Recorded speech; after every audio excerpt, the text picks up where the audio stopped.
नाज़रीन, नवाज शरीफ साहब के बेटे का जो डिफ़ॉल्ट का मामला है, ये पूरे पाकिस्तान के अंदर जंगल की आग की तरह ये खबर फैली है।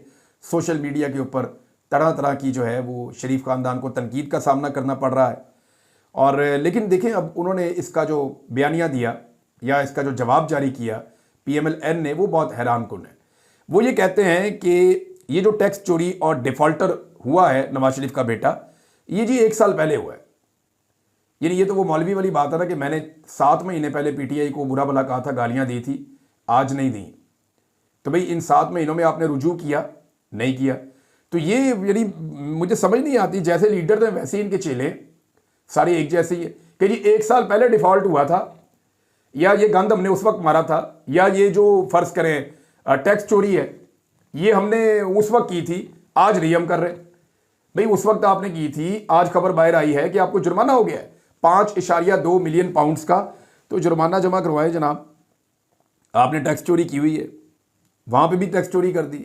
पाकिस्तान के अंदर भी आपका कोई समझ नहीं आती, कोई हिसाब किताब पता नहीं चलता, कोई मनी ट्रेल आपका नहीं मिलता। अच्छा जी, मियाँ नवाज शरीफ साहब को दावत दी गई थी कि आपने कौमी सलामती कमेटी का जो इजलास हो रहा है इसमें आपने शिरकत करनी है।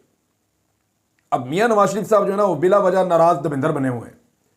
यानी वो दविंदर बने हुए हैं कि मैं जनाब नाराज़ हूँ, एक दुखी आत्मा है उनके अंदर कि जनाब मुझे लंदन से बुलाकर मुझे इतना प्रोटोकॉल दिया गया, मेरे से वादे किए गए, और फिर मुझे आपने वज़ीर आज़म नहीं बनाया चौथी मरतबा। अब चौथी मरतबा जो वज़ीर आज़म बनने आए थे वो लोक विरसा संभाल रहे हैं लाहौर का, पुरानी इमारतें उनको ठीक कैसे करना है, कंस्ट्रक्शन का काम जो है वो उनके खाते में डाल दिया, उठा के कॉन्ट्रैक्टर बना दिया मियाँ साहब को।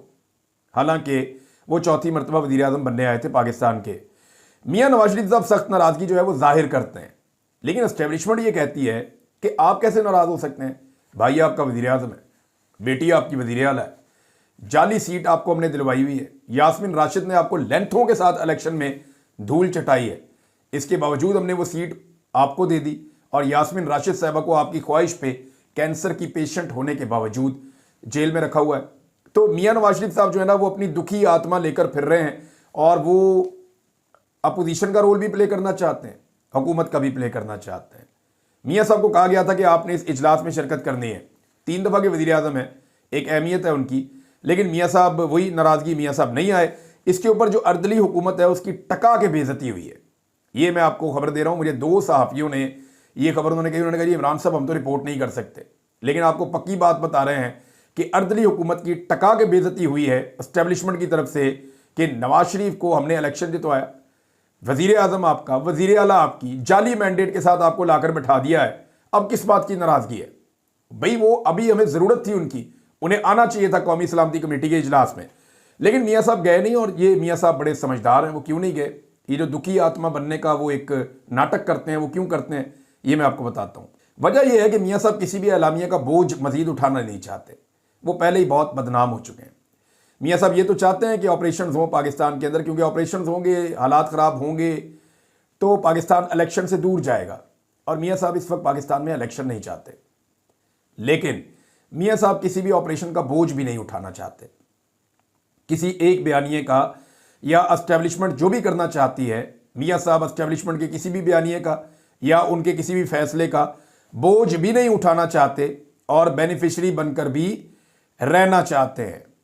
अब हुआ यह है कि इन्होंने एक बयानिया तैयार किया हुआ है नवाज शरीफ साहब ने और उनके साथियों ने। वो ये है कि जब ये सारा वक्त गुजर जाएगा तो हम कहेंगे जी नवाज शरीफ साहब का जानबूझकर रास्ता रोका गया था, और हमेशा से जो लोग ये खेल खेलते हैं उन्होंने नवाज शरीफ के साथ खेल खेला था, और नवाज शरीफ के भाई को फंसा लिया और हमें पंजाब दे दिया, बेयारो मददगार छोड़ दिया, हमारे पास इख्तियार कोई था नहीं, लिहाजा मियाँ नवाज शरीफ साहब को दीवार से लगाकर पाकिस्तान का बेड़ा गर्क कर दिया गया। ये बयानिया भी अक्सर जो है वो जावेद लतीफ़ साहब सुनाते भी हैं, इसीलिए उन्हें कोई ओहदा नहीं मिला।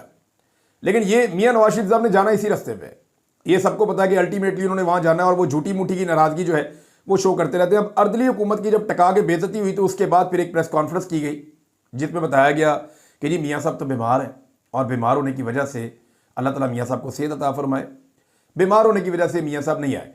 अच्छा, इसमें एक फुटेज भी आई है जहाँ पे मरियम नवाज साहिबा जा रही हैं उम्रे पे, और वहाँ मियाँ नवाज शरीफ साहब के साथ डॉक्टर अदनान खड़े हैं। मतलब डॉक्टर अदनान जो है ना, इनको अवार्ड मिलना चाहिए जितना इन्होंने शरीफ खानदान की खिदमत की है।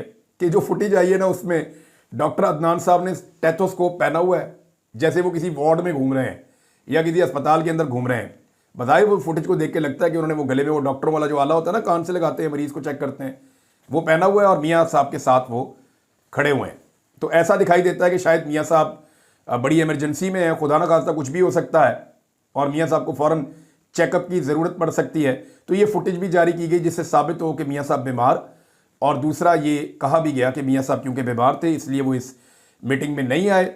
लेकिन एस्टेब्लिशमेंट ने नाराज़गी का इजहार किया कि नहीं जी, ये कोई बात नहीं है और ये हमारे साथ मियाँ साहब ज़्यादती कर रहे हैं। अपोजिशन ने ऐलान किया कि वो ऑल पार्टीज़ कॉन्फ्रेंस बुलाएंगे और ये एक बड़ा अच्छा कदम है।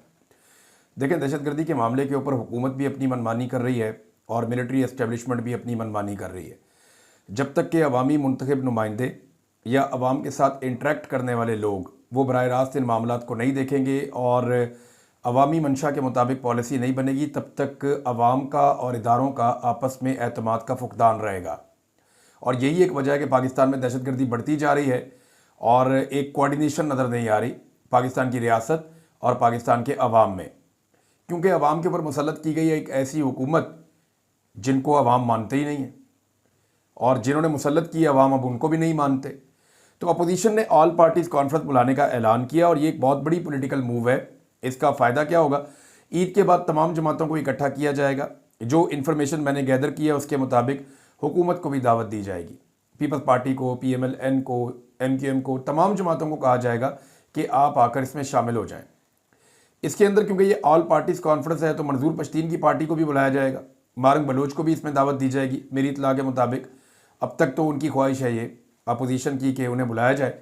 फिर महमूद खान अचकज़ई साहब भी आएंगे, अख्तर मेंगल साहब भी आएंगे, डॉक्टर मालिक भी आएंगे, बलूचिस्तान के वो रहनुमा जिन्हें नज़रअंदाज किया जाता है वो सारे आएंगे।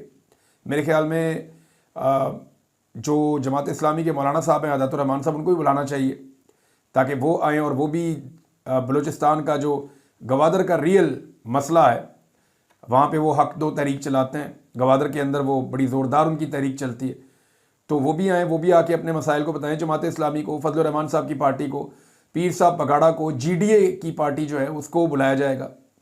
दीगर जो कौम परस्त जमातें हैं पूरे मुल्क के अंदर उन तमाम को दावत दी जाएगी, ANP समेत, और वहाँ पे खुली बातचीत होगी। देखें, अभी ये बंद कमरे के अंदर जिस किस्म का ये एक इजलास किया गया कमेटी का, कौमी सलामती कमेटी का, और उसका जो एलामिया जारी किया गया, अब ये तो एक हॉस्टाइल इन्वायरमेंट है ना। आर्मी चीफ बैठे हुए हैं, सीनियर तरीन फ़ौजी अफसरान बैठे हुए हैं और जो हुकूमत है वो मिलिट्री एस्टेब्लिशमेंट की वजह से इक़्तिदार में बैठी हुई है, तो वो कैसे उनसे सवालात कर सकते हैं? ना कोई सवाल ना कोई जवाब। तो यहाँ पे जो ऑल पार्टीज़ कॉन्फ्रेंस है इसके अंदर मिलिट्री एस्टेब्लिशमेंट तो नहीं आएगी। वो तो अपनी तौहीन समझते हैं कि जिस जगह पे अवामी नुमाइंदे बैठें या कोई जरगा बैठे वहाँ पे आके वो जवाबात दें।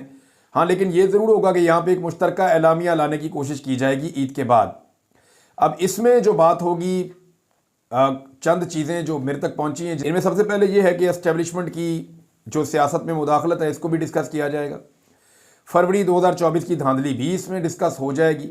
एक्चुअल तो मामला बलूचिस्तान और खैबर पख्तूनख्वा का है कि यहाँ पे जो दहशतगर्दी है वो क्यों है, ये दहशतगर्दी कौन लेकर आया, कौन इस दहशतगर्दी के लिए ज़िम्मेदार है, कौन सी पॉलिसीज़ की वजह से दहशतगर्दी बढ़ती चली जा रही है।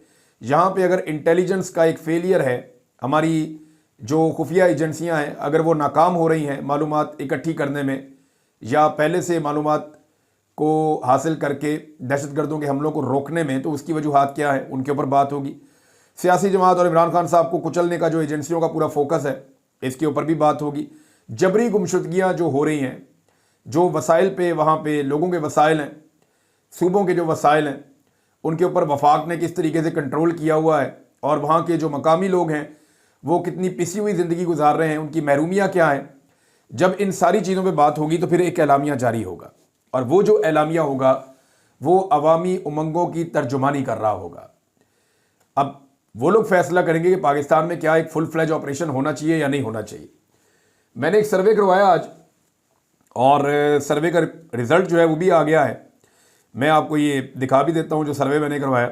मैंने सवाल पूछा था कि पाकिस्तान में जो दो सूबों के हवाले से ख़ास तौर पे मैंने पूछा था कि क्या बलूचिस्तान में और खैबर पख्तूनख्वा में एक नया मिलिट्री ऑपरेशन शुरू होना चाहिए।